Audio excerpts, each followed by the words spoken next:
Bonjour à tous et bienvenue pour cette nouvelle vidéo, j'espère que vous allez bien.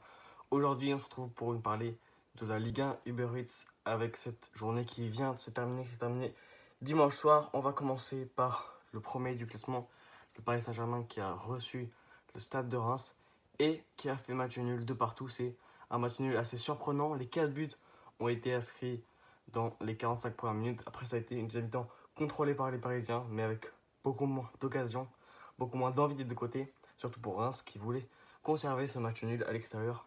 Un très bon point pris par les hommes de Will Steele. Avec à noter un plutôt bon match en attaque de Gonzalo Ramos qui a marqué un but.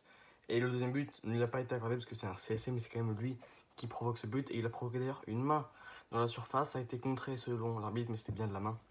Je vous mettrai l'image sur Twitter si vous la voulez. Ensuite, c'était le match entre Marseille et Nantes. Les Marseillais qui se sont imposés 2-0 à domicile. Jean-Louis Gasset est sur que des victoires avec Marseille. C'est assez impressionnant. Il est presque qualifié en quart de finale d'Europa League. Il a gagné 4-0 à domicile contre Villarreal. On ne sait jamais, mais sauf remontada comme en 2017, ils sont normalement en quart de finale. Ensuite, c'était le match entre Rennes et Lille. Les Lillois qui ont réussi à arracher le match nul dans les dernières minutes grâce à un doublé de Jonathan David. Ils avaient été quand même dominés par les Rennais toute la rencontre. Mais heureusement, grâce au deuxième meilleur butin de Ligue 1 Uber Eats, ils arrivent à égaliser et à arracher un point du match nul.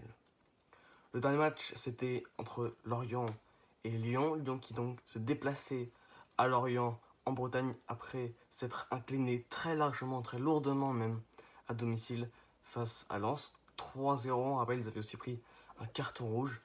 Mais donc là, ils ont réussi à s'imposer 2-0 plus calmement.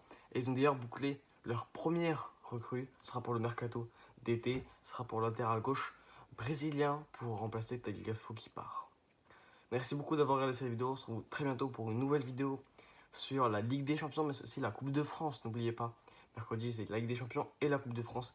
Et le tirage se fera vendredi midi. Donc j'essaierai de faire une vidéo soit dans le week-end, soit lundi. On verra bien. Merci beaucoup d'avoir regardé cette vidéo. C'était ActuFoot Quotidienne.